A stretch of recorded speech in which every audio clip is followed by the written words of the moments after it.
think this room has the most courageous people in the world, because you're in this room despite the typhoon. So I flew to Taipei despite the typhoon as well. My computer is my friend, my radio, my library, and my post box. This sounds like a very mundane statement, but what is remarkable is that this statement was made by a blind lady, 84 years old. Her name is Jane. She uses free open source screen reading software called Thunder, not Typhoon, Thunder, that makes her computer speak.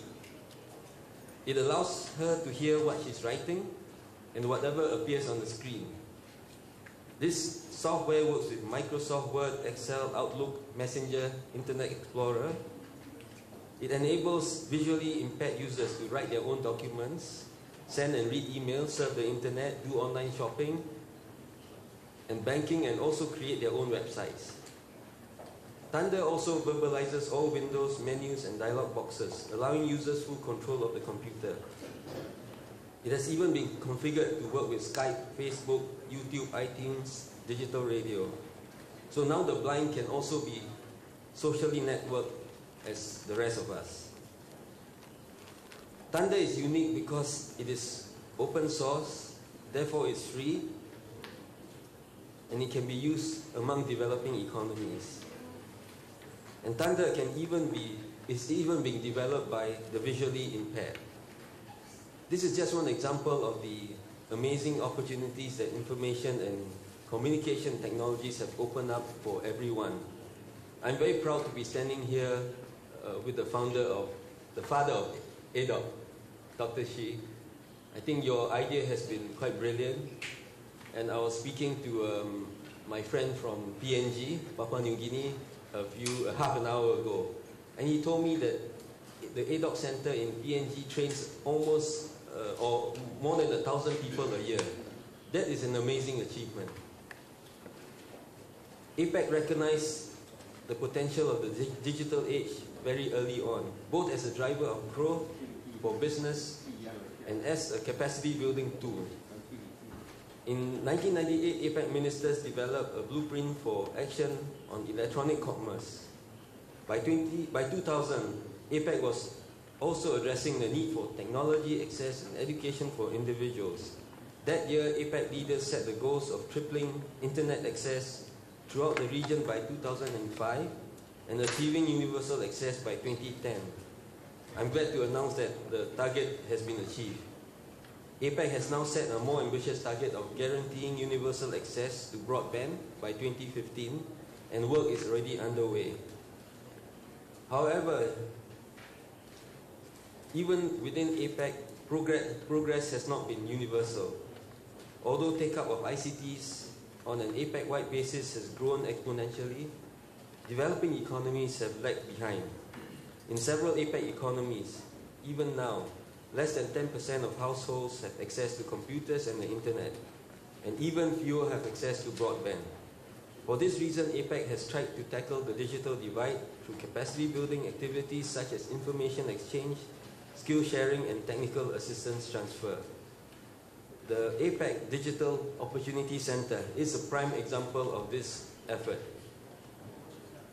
Another example in APAC is the APAC Education Network, or EdNet. EdNet brings together officials from education ministries and other educational organizations to collaborate on education initiatives in the region.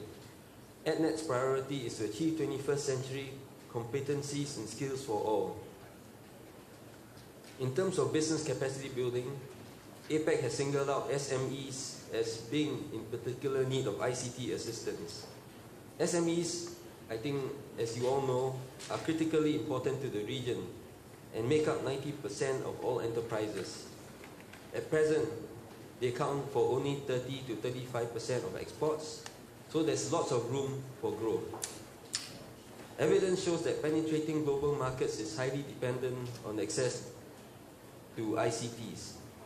Indeed, helping SMEs access markets will be the primary focus of this week's SME ministerial meeting in Singapore. APEC believes firmly that an ICT-enabled SME sector has the potential to be the backbone of regional economic growth, especially for our developing members.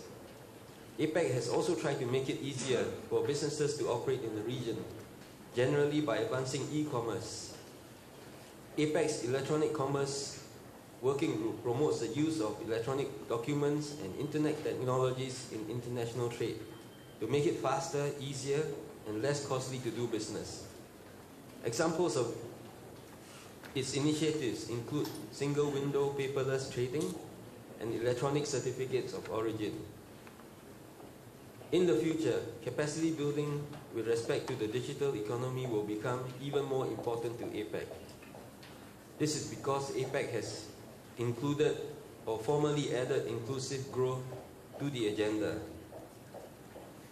APEC ministers, trade ministers, met in Singapore in July to discuss the economic crisis and to consider strategies for recovery.